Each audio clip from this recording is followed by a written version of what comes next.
కట్టెదుర వైకుంఠము కానచైన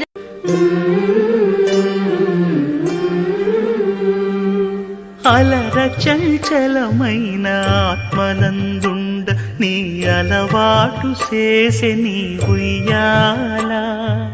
అలర చంచలమైన ఆత్మనందుండ నీ అలవాటు చేసే నీ ఉయ్యాల. పలుమారు ఉచ్ఛ్వాస పవనమందుండ నీ భావంబు తెలిపే నీ ఉయ్యాల. పలుమారు ఉచ్ఛ్వాస పవనమందుండ నీ భావంబు తెలిపే నీ